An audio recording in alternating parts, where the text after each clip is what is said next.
Agradecemos al Señor que tenemos siempre el anhelo, el deseo de estar en su presencia para poder ser edificados y también escuchar el mensaje del Evangelio para nuestros amigos que han tomado a bien estar con nosotros y escuchar su santa palabra.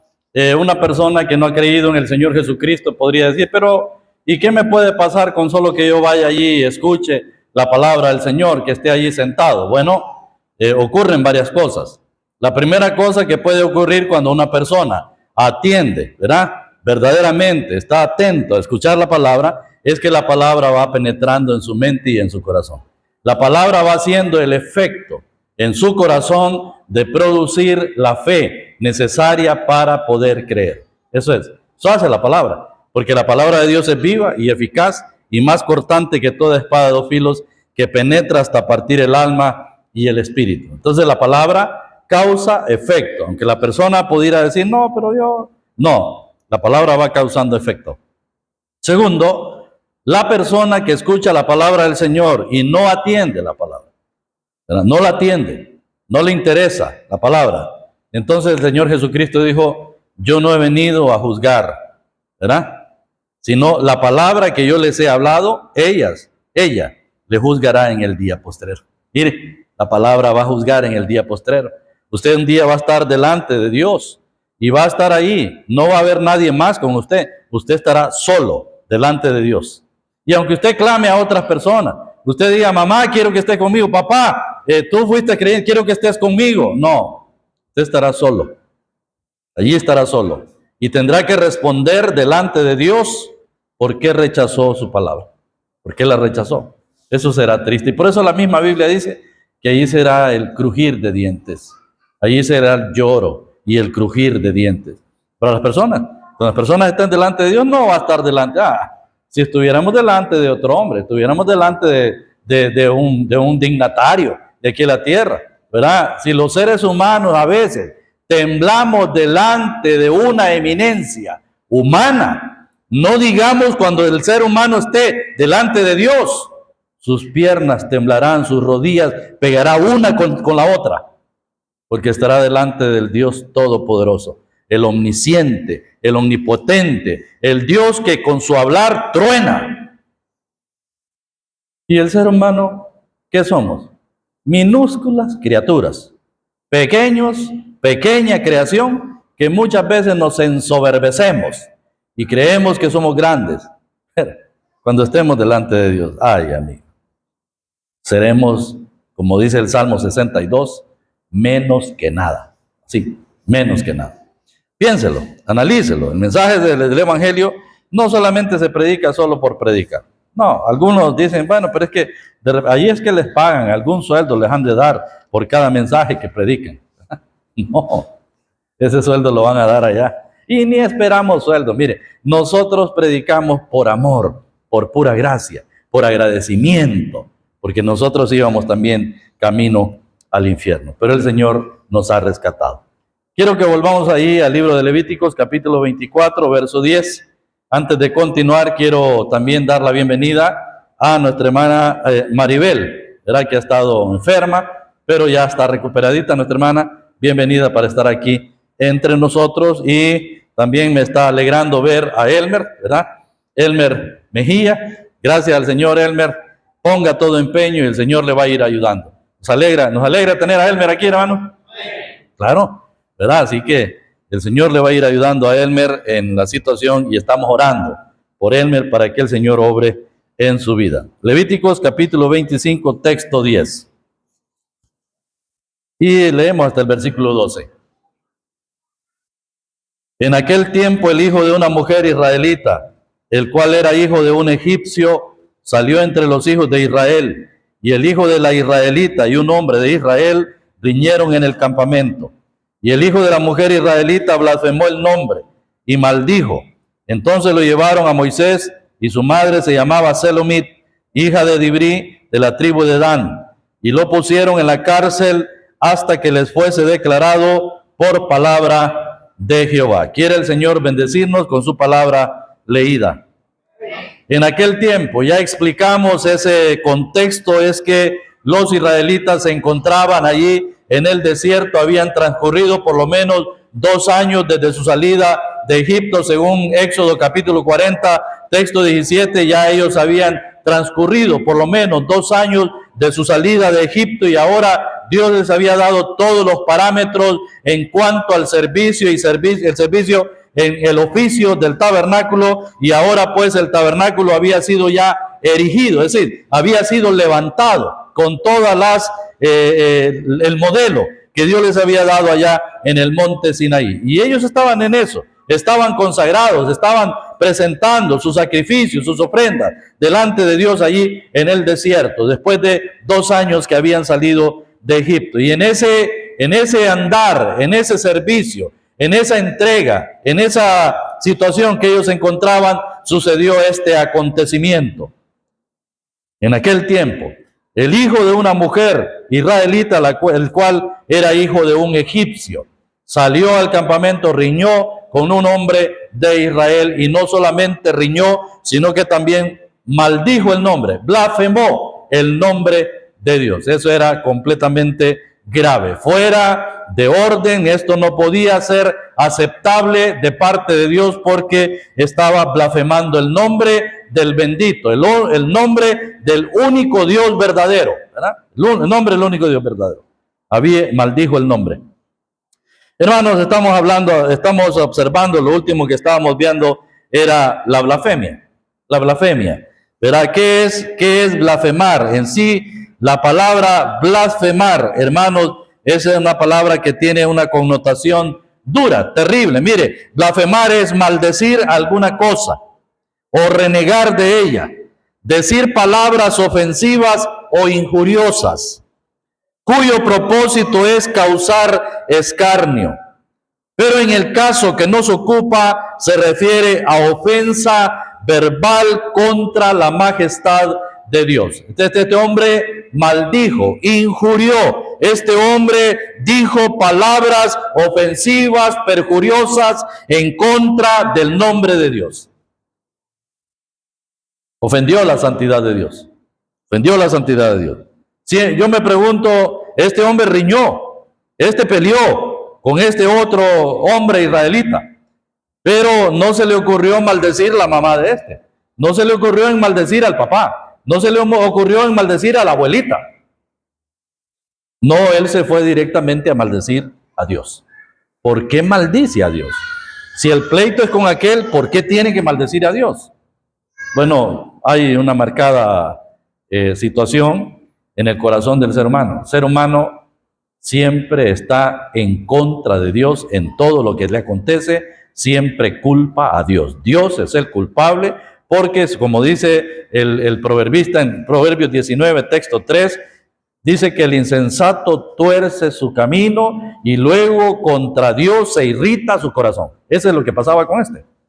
Torció su camino, peleó contra aquel, riñó contra aquel, y al final Dios es el culpable. ¿Bien? Porque maldijo el nombre de Dios. La otra es que este no era un verdadero israelita. Era hijo de un egipcio, con una mujer israelita, ¿verdad? Y él no era convertido, no era un creyente, no conocía a Dios.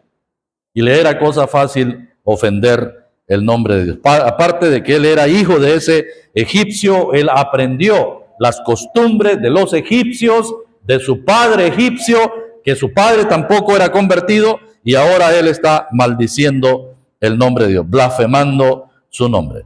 Ya estuvimos avanzando un poquito sobre ese asunto de la blasfemia. Aprendimos que la blasfemia tiene su origen en Satanás, ¿verdad?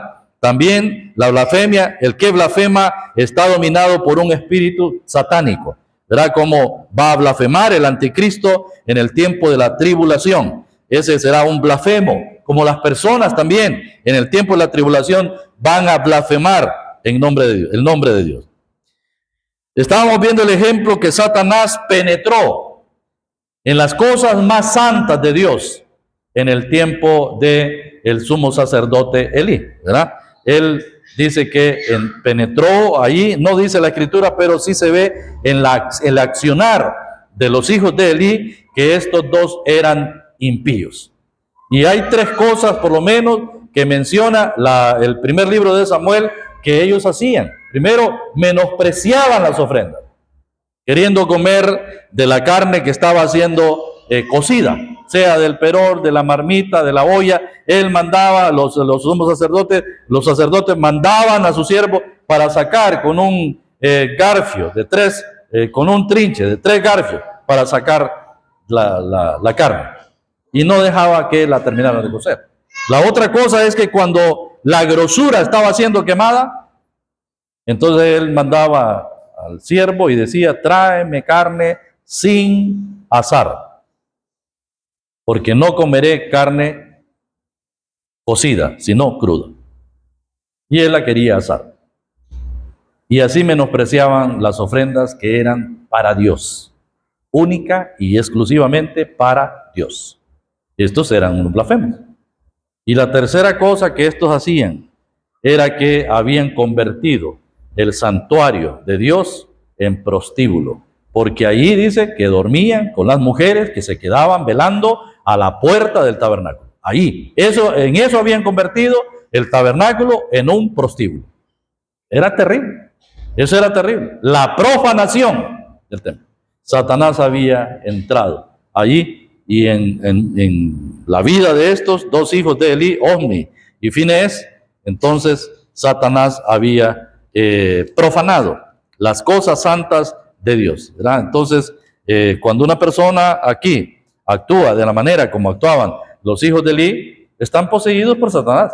Pretenden estar del lado de Dios, pretendían estar con Dios, pretendían servir a Dios, pretendían oficiar en nombre de Dios, hacían el servicio de sacerdotes, pero estos eran satánicos, no eran creyentes, porque lo dice ahí el primer libro de Samuel, ¿verdad? Claramente que los hijos de Elí eran hombres impíos. En capítulo 2 y versículo 15 del primer libro de Samuel. Eran impíos. Y Dios dijo de los hijos de Elí que habían blasfemado su nombre. Revisando un poquitillo ahí en capítulo 3 y versículo 13. Capítulo 3, 13 de 1 Samuel. Y le mostraré que yo juzgaré su casa para siempre por la iniquidad que él sabe, porque sus hijos han blasfemado a Dios y él no los ha estorbado. Habían blasfemado a Dios con las actitudes, con lo que hacían. Era blasfemia lo que ellos hacían con las ofrendas, y era blasfemia lo que hacían con las mujeres ahí en el tabernáculo. Y entonces el texto 14 declara la sentencia, dice: por tanto yo he jurado a la casa de Elí que la iniquidad de la casa de Elí no será expiada jamás, ni con sacrificios ni con ofrendas. El sacrificio de expiación, que era una vez al año, ¿te recuerdas? Hablábamos de la fiesta de la expiación. La fiesta de la expiación en el 7º mes, en el día 15 en el día 10º del 7º mes, y se llevaba a cabo la ofrenda, el sacrificio de la expiación, que eran 2 machos cabríos, un cabrío que era sacrificado. Los sacerdotes ponían su mano sobre la cabeza del macho cabrío que iba a ser sacrificado, y el otro macho cabrío era llevado a Azazel, al desierto, y ahí era soltado solo, ahí abandonado, ese animalito allá en el desierto. Azazel era lo que significaba la cabra que había sido designada para el abandono total, y allá era abandonada esa cabra. Pero Elí y su casa no iban a ser expiados ni con ofrenda ni con sacrificio. Su pecado tenía que pagar por su pecado, y pagó por su pecado. Fueron depuestos del sacerdocio, sacados del sacerdocio. Los hijos de Elí murieron en un mismo día, y el mismo día murió también Elí, el mismo día, porque habían blasfemado el nombre. El otro personaje que pusimos y estábamos observando era David, hermano David, el dulce cantor de Israel. David, aquel hombre que era escogido conforme al corazón de Dios, aquel hombre a quien Dios encontró detrás de las ovejas, ese muchacho jovencito, rubio, hermoso, de ojos y de buen parecer, ese muchacho a quien Dios vio en él un corazón que temía a Dios y que tenía anhelo ferviente de servir, de alabar a Dios. Pero David fue usado por Satanás. Y con la actitud que David llevó a cabo es que él hizo que los enemigos del Señor blasfemaran en contra de Dios. Porque con lo que hiciste, dice, has hecho que los enemigos del Señor blasfemen. Y blasfemaron. Y aquí nos pone a nosotros, nos mete en este costal, a nosotros los creyentes, porque cuando nosotros también nos dejamos impulsar por deseos satánicos, aquí también los que se dan cuenta, los que nos conocen, los enemigos, los incrédulos que se dan cuenta que un creyente ha actuado de una manera que no es correcta, entonces dicen, mire, y es creyente, ¿ah? Y es creyente. Entonces, ¿qué hacen esto? Están blasfemando el nombre de Dios. Actitud.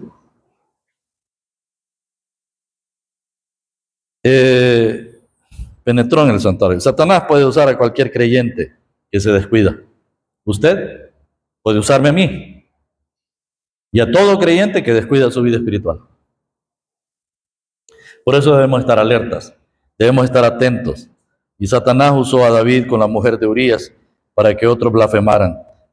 David, un santo varón de Dios, conforme al corazón de Dios, descuidó su vida espiritual y sucumbió ante la tentación de Betsabé y cometió cosas terribles. Primero, maquinó cómo ocultar el embarazo de Betsabé. Segundo, tramó la muerte de Urías. Tercero, afectó a la familia de Betsabé, especialmente a su abuelo. ¿Se acuerda? ¿Verdad? Y en cuarto lugar, afectó su propia familia. Dios dicta sentencia y él dice que la espada nunca se apartará de su familia. Y el primero que muere es el bebé recién nacido. No tenía ni nombre porque no aparece nombre de ese bebé recién nacido, pero murió. El segundo aquí que encontramos caso terrible es que Absalón violó a su propia hermana. Un hombre que viola a una mujer es como que la mate. Perdón, Amnón. Perdón, sí, Amnón. Gracias. Gracias. Amnón violó a su propia hermana. Y esto lleva a la muerte a Absalón, a Amnón, porque Absalón tramó la muerte de Amnón, porque había violado a su propia hermana. Y ahí está. Usted que puede buscar eso, no lo vamos a ver porque nos va a llevar mucho tiempo, pero busque allí, puede leer en primer lugar 2 Samuel 13, del 11 al 15, la violación de Tamar. Puede leer en 2 Samuel 13, 32 al 34, la muerte de Amnón. 2 Samuel 13, 32 al 34. Y podemos ver la muerte de Absalón también. En 2 Samuel 18, del 12 al 17. ¿Verdad? Cuando Absalón se subleva en contra de David, ¿verdad? Para quitarle el reino, entonces hubo aquella guerra, ¿verdad? Se enzarzaron en la guerra los hombres de David con los hombres de Absalón, y ahora pues los hombres de David han derrotado a los hombres de Absalón en Israel, y ahora pues Absalón, huyendo en un mulo que llevaba, quedó allá colgado en una encina porque su cabello se enredó en las ramas de la encina. Y allá llegó un hombre a decirle a Joab, ¿verdad? Que había visto a Absalón colgado, y le dice, ¿por qué no lo mataste? Y dice, no, yo no lo maté porque yo escuché cuando David dio orden acerca de Absalón, que tuvieran misericordia de Absalón, por amor a él. No voy a perder tiempo contigo, dijo Joab, y se fue y le tiró 3 dardos al corazón, ahí.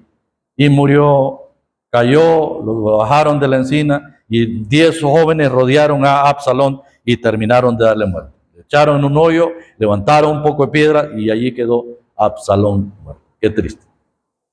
Qué triste. Todo eso ocurrió en la familia de David. Consecuencias del pecado de David. Consecuencias por no haber ido a la guerra. Consecuencias por no haber estado allá peleando. Sino que se quedó. En el tiempo en que los reyes salen a la guerra, David se quedó. Y allí estaba con pereza, acostado en una cama. Ahora se levanta, pone el teléfono a un lado y ahora está ahí viendo qué es lo que hay allá al otro lado, y es una mujer que está ahí. Y no solo es que hay una mujer, sino que se está bañando. Y no solo que se está bañando, era hermosa. Y eso atrajo los ojos, los sentimientos de David, la carne de David. Se movió. Trajo muerte, trajo destrucción a todos. Y eso nos puede pasar a todos. Eso le puede pasar a cualquiera de nosotros, que se descuida, impulsado por Satanás. Hay un dicho que dice que la mujer es estopa, el hombre es fuego, ¿Y Satanás? Sopla.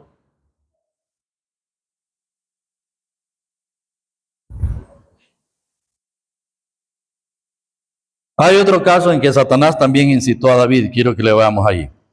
Primer libro de Crónicas, capítulo 21, texto 1 al 8. Primer libro de Crónicas,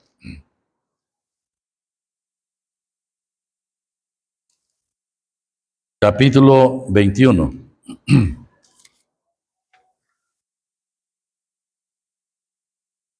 Y vamos a leer desde el versículo 1 hasta el versículo 7.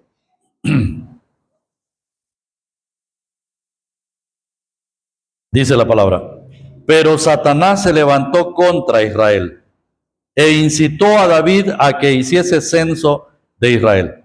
Y dijo David a Joab y a los príncipes del pueblo: id, haced censo de Israel desde Beerseba hasta Dan, e informadme sobre el número de ellos para que yo lo sepa. Dijo Joab: añada Jehová a su pueblo 100 veces más, rey, señor mío. ¿No son todos estos siervos de mi señor?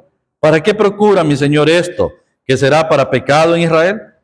Mas la orden del rey pudo más que Joab. Salió por tanto Joab y recorrió todo Israel y volvió a Jerusalén y dio la cuenta del número del pueblo de David. Y había en todo Israel 1.100.000 que sacaban espada, y de Judá 470.000 hombres que sacaban espada. Entre estos no fueron contados los levitas ni los hijos de Benjamín, porque la orden del rey era abominable a Joab. Asimismo, esto desagradó a Dios e hirió a Israel.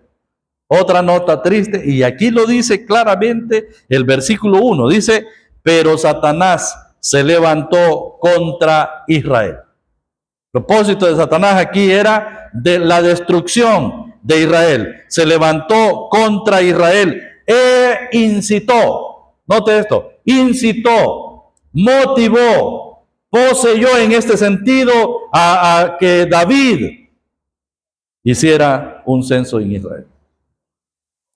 Hermanos, los censos en Israel no podían llevarse a cabo sino por mandato de Dios.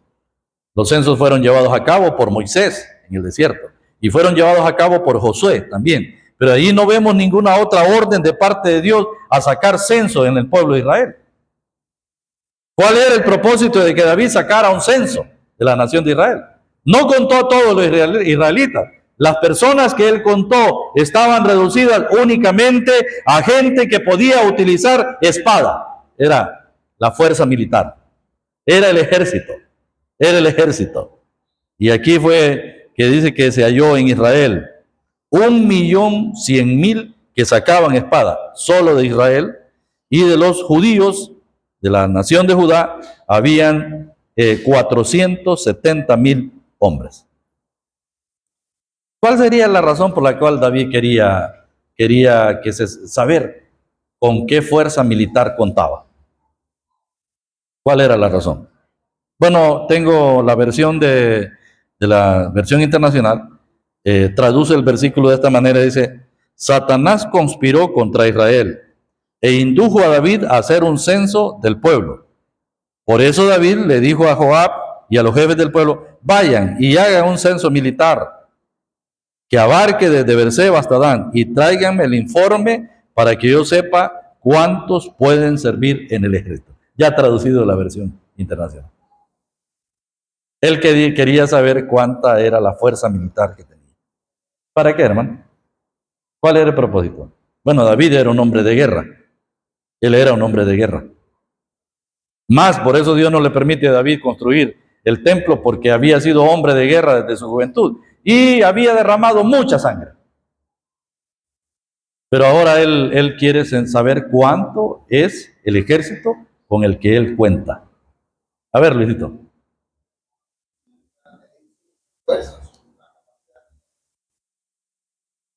Bueno, yo saco por lo menos dos razones, pero vamos a ver, quiero escucharlo. Quiero escucharlo. ¿Cuál sería la razón por la cual David quiere saber cuánto es el ejército que tiene Israel? No tiene idea. Bueno, ahí vamos. Esta es una primera razón. La primera cosa que yo saco, que concluyo aquí, es que David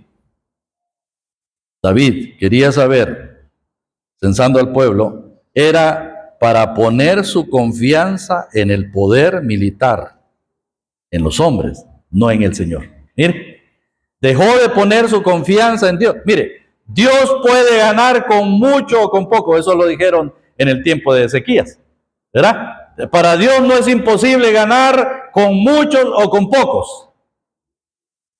La guerra es del Señor, y David lo sabía muy bien. Pero él quería saber cuántos tenía en el ejército para no confiar ya en Dios, sino confiar en su fuerza militar. Segundo, y va con lo que dice el hermano Fabián, es sentir orgullo del ejército que poseía. Mire, sentirse orgulloso, él se iba a sentir elevado, decir, tengo un ejército que bueno, son 1.500.000. Sentir la confianza. Hermano, yo veo este asunto de David en cuanto a esto, de dejar de confiar en Dios. Él mismo David enseña en los salmos, vamos a ver los salmos que él había escrito, porque había sido dirigido por el Espíritu, pero ahora como hombre él está viendo las cosas de diferente manera. Salmo 118, texto 6 al 9. Salmos.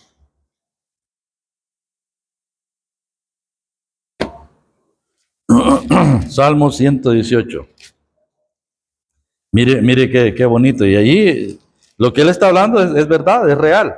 Mire, Salmo 118, versos 6 al 9.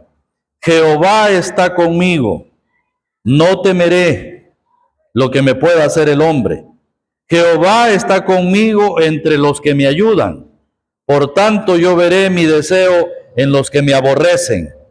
Mejor es confiar en Jehová que confiar en el hombre. Mejor es confiar en Jehová que confiar en príncipe.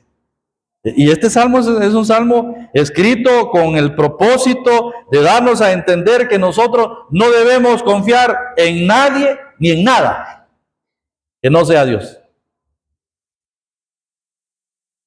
Y yo creo que es una lección buena para nosotros. Es una lección buena para nosotros. Porque de repente un creyente puede dejar de confiar en Dios y puede confiar en la seguridad, por ejemplo, la seguridad. Vaya, aquí en nuestro país tenemos la policía, ¿verdad? Las Fuerzas Armadas y la gente en general, el mundo entero, pero la gente en general se queja porque en este país la seguridad es débil. No hay seguridad. No hay seguridad. Pero nosotros, ¿usted confía en la policía? Yo no confío en la policía. ¿Usted confía en los militares para que lo defiendan de otros ejércitos externos? No, no confiamos en eso. Confiamos en Dios, porque Jehová está conmigo. Él está con usted, hermano. ¿Usted está confiado que Dios está con usted? Sí, Él está con nosotros. Mire, Él está conmigo. No temeré lo que me pueda hacer el hombre. No temeré.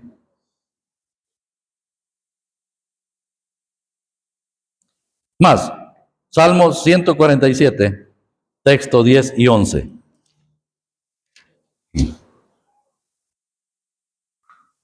Mire cómo mira Dios, y por eso a Dios le desagradó esto que hizo David. Dice, no se deleita en la fuerza del caballo. Salmo 147, 10. No se deleita en la fuerza del caballo, ni se complace en la agilidad del hombre. Se complace Jehová en los que le temen. Mire qué bonito. Él no se deleita en la fuerza del caballo, ni se complace en la agilidad del hombre. Hay hombres ágiles, hay hombres muy ágiles. Con el machete, con la pistola, hay gente muy ágil. Pero dice que Él no se complace en la agilidad del hombre. Se complace Jehová en los que le temen y en los que esperan en su misericordia. Yo estuve en el ejército, hermano, y a mí no me atrajeron las armas para nada. Para nada. En mi vida nunca he tenido una pistola, ni siquiera una pistola. Solamente las que usaban el ejército, que nos enseñan a armarla, desarmarla, los M16 y todo lo demás que hay que hacer ahí, pero que a mí me atraiga un arma. Ya pueden estar cromadas, ya pueden estar bañadas en oro. A mí no me atrae. Porque es mejor confiar en Dios. Dios se complace en los que le temen. Usted anda una buena pistola, y yo sé que hay personas que se desviven por las pistolas, por las armas. Usted anda una buena pistola y se dan cuenta que tiene una pistola muy bonita. ¿Sabe qué pueden hacer? Matarlo por ella. Lo pueden matar por ella. Y no, ya ha pasado. Ya ha pasado. Una. La otra. Usted tiene una pistola como para defensa. Para defenderse. No, hermano. No. Allí está dejando de poner su confianza en Dios.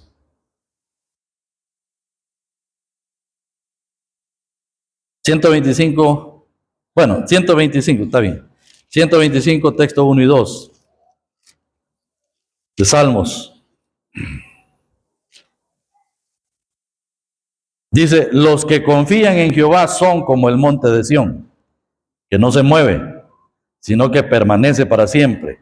Como Jerusalén tiene montes alrededor de ella, así Jehová está alrededor de su pueblo, desde ahora y para siempre. ¿Usted cree eso, hermano? ¿Hermano? Sí, hermano. Mire, y pone el ejemplo, dice, como Jerusalén tiene montes alrededor de ella, Jerusalén está rodeada de montes, así Jehová está alrededor de su pueblo, desde ahora y para siempre. Porque lo dice el capítulo 127, mire, texto 1, hasta el 2. Dice, si Jehová no edificare la casa, en vano trabajan los que la edifican. Si Jehová no guardare la ciudad, en vano vela la guardia.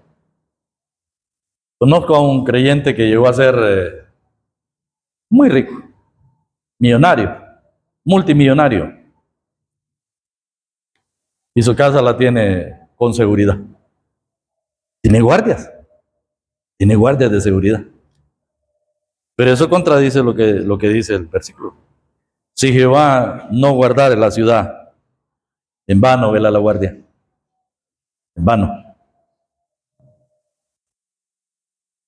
Por demás es que os levantéis de madrugada y vayáis tarde a reposar, y que comáis pan de dolores, pues que a su amado dará Dios el sueño. Mire qué bonito es dormir confiando en el Señor.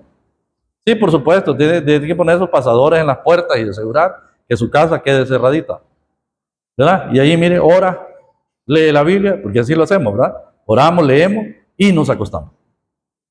Solamente un dolor de muela nos puede despertar, o un dolor en alguna otra parte del cuerpo. Pero de ahí dormimos confiando en que el Señor vela nuestro sueño. No dormirá el que guarda a Israel. No dormirá. Y ahí usted puede decir, aquí voy a dejar un machete, por aquí voy a dejar un cuchillo, aquí en esta parte abajo de la almohada dejo la pistola. No, hermano, no. Eso era lo que David estaba haciendo. David quería confiar en su ejército, que era un ejército poderoso. Pero eso no valía, hermano. David debía confiar total y plenamente en Dios. Que el Señor nos bendiga con su palabra.